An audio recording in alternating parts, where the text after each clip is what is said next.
Hey, what's up everyone? This is Kray and welcome back to another Summoners War video. Our siege battle just started and we are up against two G2 guilds because we are currently at rank 48. Oh man, the past 2 weeks were really bad.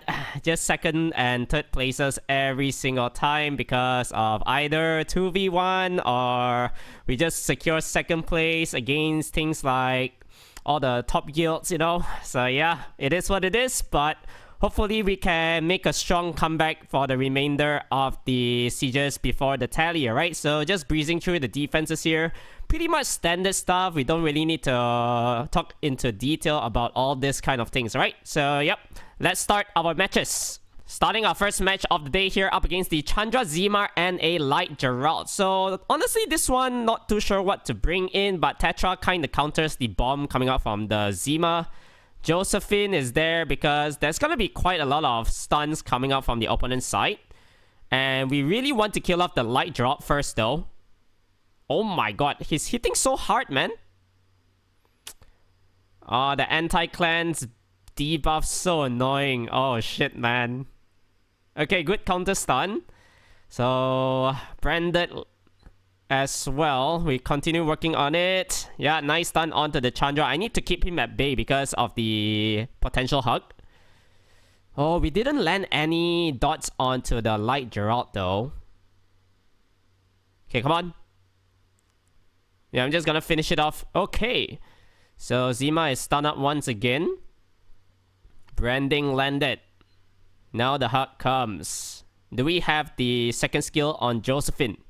We do. So I'm just gonna strip it. We get the provoke off as well. Yeah, let's just poke a little bit onto the Chandra there. This should do it. Alright. So yeah, I think at the start it was a little bit scary if that Light Geralt kept on going for the AoE attack.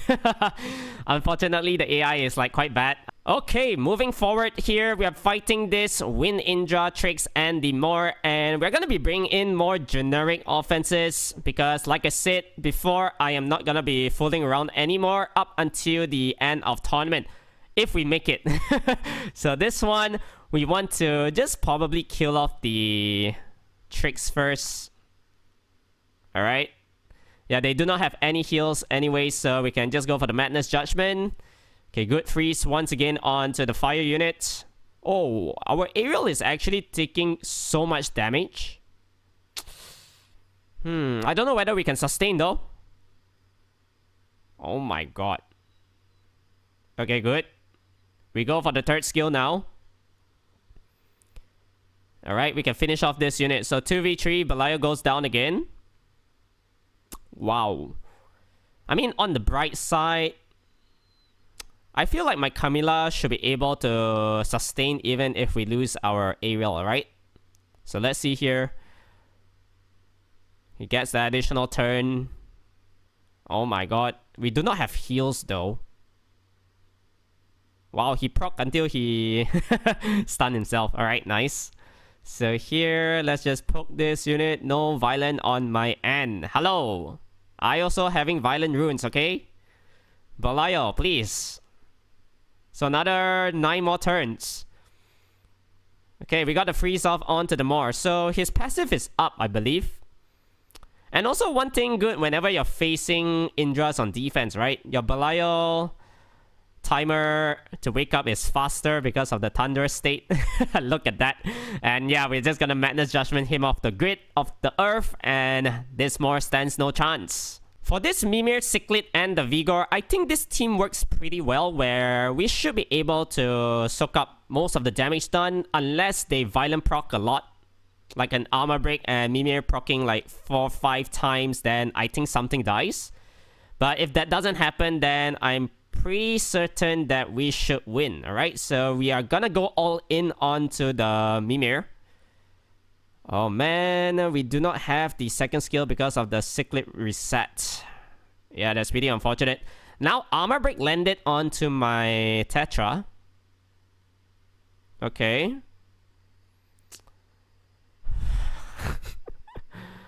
Bro, what is that nonsense, man?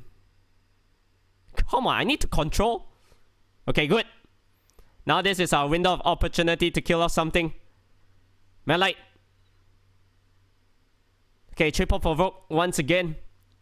We just need to make sure we control the Vigor, because I do not want him to heal. Okay. Looking good. Come on. Can we make a comeback here? Okay, nice. That unit dead. Yeah, let's just finish it off. Now, control again. Perfect. Even though our accuracy pretty low on this unit. But damn, we are landing all the provokes. Hey, let's go, man. Let's go. Heal block landed onto 2. Alright, what a good comeback for this one. Since I'm an Oberon user, this is gonna be really simple because Kona is going to soak up the Tyrannus damage. Mephisto to take away the aggression from the Fire Bayek, aka Asher. So 91,000 onto the face of Lamela. No way the hell she sustains that. And now we just need to rinse and repeat. Wait for our skills to be back off cooldown. So no stun onto the Fire Bayek. Asher going for the armor break and he lands it. Oh my god. Yeah, I think we tried to glance here. Didn't get it. Alright, we cleanse this off. Hey, come on, man. We'll boost up the Oberon here. We ventilate the Kona. No despair stun from that unit, bro. Oh, don't armor break, please. Holy shit. Yeah, we need to heal again. So, if I recall correctly, my Oberon does have the 3rd skill. But I'm gonna hold on to it. I'll wait for the attack buff coming out from Kona. So, let's just go for the boost into the kill. Alright, and you've seen it time and time again. We just need to wait for our Oberon to have the 3rd skill. We can definitely bring down the Tyrannus later on. I think this one calls for another Joltan, but pairing it up with the Valeria and Ayunu. Okay, let's go. So, Siri actually moving in front of the Chilling. Quite interesting. So, I believe that Chilling should be on Violent as well. Alright, he goes for the buff. We got nothing to send over, so we're just gonna go for the stun here. This Emily's so slow though. Yeah, we were able to cut in between. Okay, nice. Now, looking at their damage output, is it hitting hard? Not really. Although there's a glancing onto the Siri though. So here, we just want to try to lay out the armor break from Joltan if we can. Yeah, let's just go for the 3rd skill. I mean the 2nd skill for fun. This one is in the bag. Yeah, every poke damage here counts. They do not have heals. Joltan, I think from here also can solo, honestly. We don't even need the Ainu or Valeria, I guess. So yeah, big damage done onto the Chilling, and we can remove the Siri. Let's go next. It seems to me like this siege, we gotta bring a lot of Tetras into it. So just gotta be fitting in the Fingyan and Leo here as well. So we do have armor break. And hopefully we can bring down the Maya early on. So let's see here. Armor break landed onto the Platy. No damage from this Savannah though. Okay. Yeah, let's just normal attack. Goes for the provoke. It's on Despair though. Interesting. 1k damage onto the Tetra. Hey, let's go. Come on. We are bringing down that Maya really quickly. So already 20% health. This should kill. Alright.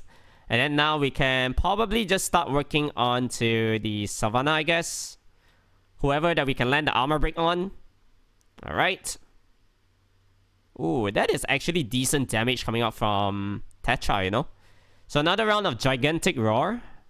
Okay, dismounted form. We need to kill. Okay, make sure that she doesn't have any chance to get some violence, removing my Leo and the Tetra after that. But at the end of the day, Fingyan definitely solos those 2 units. If I recall correctly, this defense is on Wheel Shield, so they're gonna be pretty slow. And we are gonna test out our Mirene Lushen's damage here. So they're never outspeeding me here. We boost our Lushen up. How much damage are we going to do? Oh, the Vigor survived though. I couldn't see the amount of damage done, but I believe it was around 22 or 23k onto the Mimir. Not too sure about the other 2 units though. But I think from here, this Vigor doesn't stand a chance, right? Glancing landed, Lushen will finish it off. For our last 3 swords, we're gonna be bringing in the Virat, Annabelle, and Parjanya for this one. So hopefully we can resist the potential strips coming out from the Brita on turn 1. Oh my god. Wait a minute. Silence landed onto 2. Yeah, we need to cleanse. Come on. Alright, perfect. I think here we just go for it, right? Thunderous State, try to apply the slow debuff. We got it onto 2. Now Armor Break lands as well. Okay, we'll start working on to the Kumar. Yeah, he's never gonna shake off from that 2 turns freeze. I hope. Before he dies, alright? Come on, let's bring it down ASAP. I do not want him to violent into the cleanse. We do have the heal. Alright. Absolute 0, 1 more turn. There we go. Alright, very nice. So Thunderous State once again on the Parjanya. Kumar is confirmed dead. Perfect. Now we lay out the Armor Break. We only got it onto the Sylvia though. The glancing too strong. So let's work onto her then. No other choice. Alright. Yeah, this team is super safe, honestly. Unless, like I mentioned, if let's say on turn 1, the Brita strip Armor Break either the Virat or Annabelle, and then they Violent proc like 5-6 times, it's always gonna happen, you know? Yeah, I don't know. The Violent proc on defense is like atrocious. I just noticed we haven't used our Rigna yet, so definitely gonna bring it in over here. We buff up first, we kill off the Jogan. Okay, let's see the speed of their side. The Jogan quite fast though, so I think this is going to do around like 40, 45. Yeah, somewhere around there. Sierra goes down as well. Sienna no strip. Oblivion. There we go. We can finish this bitch off. Don't need to deal with the dismounted form. For last one of the day, you know what's up. Whenever I see a Tilmar, Sigrid, all this kind of thing, we can afford to bring in our Hwadam, Etna, and the Riley. So Etna will be our main damage dealer here. Oh, that is big damage done onto my Hwadam though. Armor Break only landed onto 1 unit, but at least it's the most important one. Just gonna go for the capture. So continue working onto it. A lot of stacks on the Gelnir though. Okay, good stun. Tilmar's dead. Yeah, this one, if Tilmar's dies, right, how the hell is he going to win from here, you know? So we can always go for the capture onto the Sigrid, able to one-shot it. And Gelnir is just going to be stalling us for a little while. But we do have Destroy Runes on the Etna, so it is fine. Eventually, we will get the win. And in total, 10 out of 10 for this one as well. The siege battle has finally ended and we got 368 crystals followed by 1152 guild points. Oh my god, somebody got light totemis. Congrats, bro. So yeah, this one we won it, followed by Try or Die as second, Lone Bear coming in third, and we are the MVP as well, boys. Look at that defense, 10 wins. Okay, can we get shiny though? Oh man. Legendary rune, 150 crystals, we'll take it. 3 wind scrolls, not too shabby. We are just gonna sell this one, no point keeping it. EXP reward, a couple more elemental scrolls, and that's gonna be the end of this one, boys and girls. Hope you enjoyed the video. If you do, make sure to like it and subscribe to the channel if you're new. Take care, stay safe, and I'll see y'all in the next one. Peace out.